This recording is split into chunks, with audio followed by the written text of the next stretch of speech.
The scary thing about modern technology is that it removed many of our excuses. A budget laptop of today holds more power than a multi-million dollar studio decades ago. We are living in an era where one person with internet access can learn, create, publish, and change their life from a bedroom. Hi everyone, I am Z, and welcome to the Z Sphere. I am a 17-year-old with a dream and tons of failures, here to share the journey with all of you. And today, we're going to talk about why now is the perfect time to start. Let's begin with a story. It was a few weeks ago. I was like editing video 2 or 3 of this channel, and I was thinking of a way to add subtitles.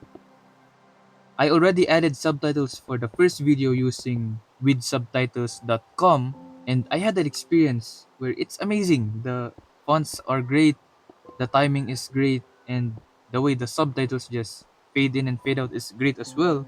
There's a lot of selections, but I had one problem. It was rendering slow for the subtitles. Not that I am complaining or anything. Well, because with subtitles.com is already free, and I'm grateful that it is free. It was just slow in rendering because it uses local laptop and internet power. And yes, I could buy the premium app version and make the rendering more quicker, or I could just buy CapCut premium version to make subtitles quicker inside CapCut. But the thing is, I don't have money. And that's the thing. That's why I went online and searched with subtitles.com, and that's how I do my subtitles.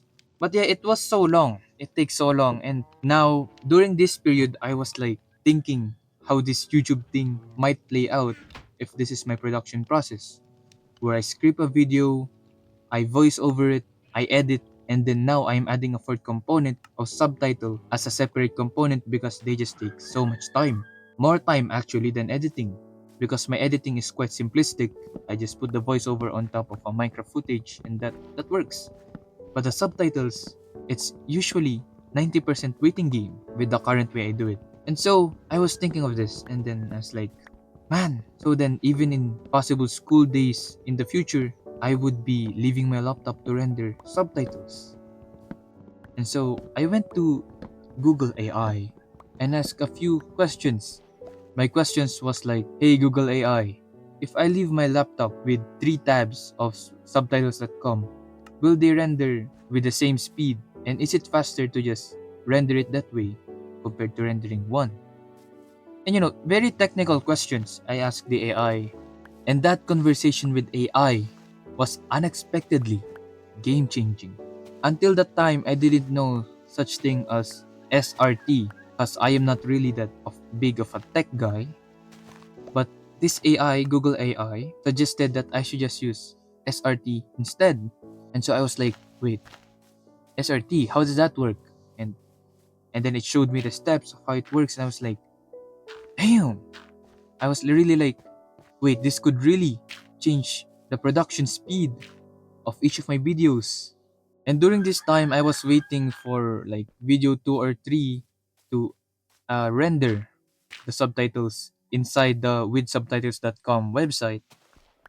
And I was like waiting for an hour, 16 minutes or so. And then I tried this on video 3, the SRT thing. And I was like, dang, CapCut can read SRT and all of this stuff. And so I converse back with Google AI back and forth as I try to make sense this SRT thing and as I try to apply it to video 3. And so I applied it. I went to CapCut and got the steps done. I applied the SRT, CapCut read the SRT and made the captions. And now I am asking AI with how about the styling? I made this specific style for this one video and I want it to be precisely the same thing for each video. And then now I learned about presets on CapCut. I sound like an absolute noob right now when it comes to editing because yes, I am an absolute noob when it comes to editing. And for the viewers out there, SRT is something like this thing, this file. SRT is a file where it contains text. It just contains text. It contains the timestamp on when a text appears and when it doesn't. So as you can see, subtitles are like they appear on certain timestamps, right? And this SRT, it saves those information of text on a specific timestamp. And you can import this on CapCut, and CapCut will read the SRT and place those messages on those timestamps. And after I applied SRT and learned presets to save like the styles of subtitles, I was very, very happy, man, because now all of the time I spent brainstorming that, oh, I need to take this day off to render the subtitles and everything in the near future. Now I don't have to do that. There won't be a fourth component in the production process because the subtitle component will be under editing, and the time that it took to now edit stuff was cut by half. The subtitles and SRT workarounds cut the production some time. And as you can see here, I'm doing all of this because, well, again, I don't have money to buy the premium stuff, which could have done the things or eliminated the problems way early on.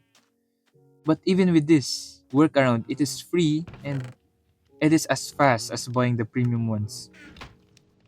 And here's one more crucial detail. I am editing on laptop, but editing on laptop is like very new to me because I just recently got a laptop a few months ago of this recording, and I am still in the process of migrating my flow from mobile to this laptop. Up until a few weeks ago of recording this video, I was editing any video on mobile. I would have like an academic video project, I would edit it on mobile, and switching is very scary.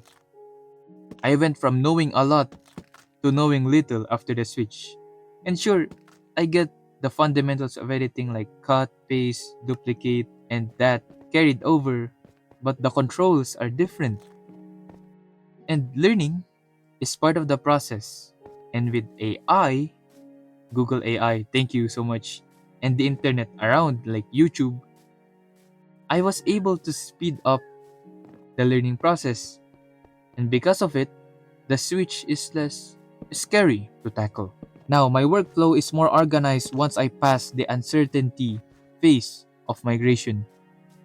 I am still learning and adapting till this day, yes, and I am glad to have access to the internet and also to be able to buy a budget laptop like this one that I'm using right now. Because without these, I may still be editing on mobile and be easily overwhelmed because of the lack of easy file organization. Not just organization, but the many good things that the laptop also brings. And without this tech advantage, I may be only be able to upload a video every 2 weeks. Or I may get overwhelmed and quit YouTube altogether. So yes, I am grateful for having such a simple capability, a budget laptop, internet access, and that I am living in the age of AI. Not that AI is really that great right now, but it's still helpful in this specific scenario. And now here are my realizations. I realized that we are privileged to live in this age. Most of us have access to the internet, like 74% of the global population as of now have access to the internet, and half of the global population have access to stable internet. In my country, online shopping was normalized across all social classes in the recent 2020, and getting specific books, equipment, and materials have never been easier. In some countries, this is normalized in 2015 or earlier. Laptops and devices are more budget friendly and are usually more powerful than expensive studios or tech a few decades ago. And the internet made communication more open, making networking easier. We are now able to work with people thousands of miles away across the sea without even meeting them in person. And because of that, outsourcing some parts of your production is less of a hassle. The best time to start is now. We have better devices, software, and logistics than ever before. A teenager of today can shoot, edit, and publish a cinematic masterpiece entirely from their bedroom with the use of free software and devices that is more powerful than what Hollywood studios had a generation ago. Anyone with a stable internet can reach a global audience of thousands or possibly even millions. Like, how amazing is that, dude? Like, the things are so convenient now that the horizon of possibilities had widened. And this effect is apparently true in other interests slash projects in my life. I once had a chess project called Project 2K with the goal of reaching 2000 ELO on chess.com, and learning certain stuff are more accessible. Learning openings, traps, learning principles, practicing puzzles have been more accessible because of the internet. Without it, I would have been spending my time getting chess books that are hard to find in my local market and practicing using chess books and the chessboard. Aside from chess, I once had a project where I tried to learning how to draw because I've never drawn very good in my entire life. I mean, even now my drawing sucks. But I once had a drawing project and learning the fundamentals is easier because of YouTube. Without it, I would have need like a private tutor or someone to teach me or figure it out on my own. Maybe that would take a few years. And yes, I also had a novel project. Again, same thing. YouTube helped me in all of those stuff, giving me a lot of access to free content, free information, and made my learning easier.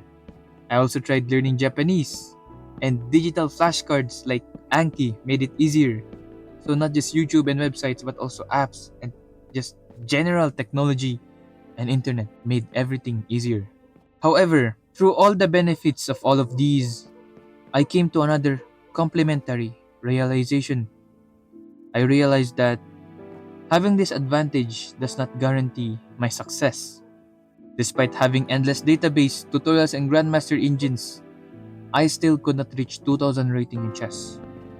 Despite having all the info of fundamentals for my drawing and novel projects, I still wasn't able to produce the level of skill desired and the output that I want. It's because I wasn't able to harness the other component of the equation that makes the advantage actually effective. And take a guess on what that component is: consistency and focusing on what matters. That is the human element that I lack. And this is the nuance that I want you to keep in mind. We do live in an age where tech had made starting and progression easier, but technology is only 10% of the equation. The real magic is your drive to learn and improve your craft. Plenty of people have access to the exact same tools but give up the moment things become inconvenient and the situation asks them to keep showing up outside their comfort bubble. Now, there are more factors and nuances behind why many of my projects failed. Like in some of them, I was simply younger and relied on less effective methods. But fundamentally, most of my projects failed either because I lacked consistency or because I stayed consistent but on the wrong things. So, if I have to leave you with one thing, then it is easier to learn and make progress than ever before. And it just keeps getting easier as our technology develops. But to truly take advantage of it, we first have to master the human element behind it. God bless and Godspeed, everyone.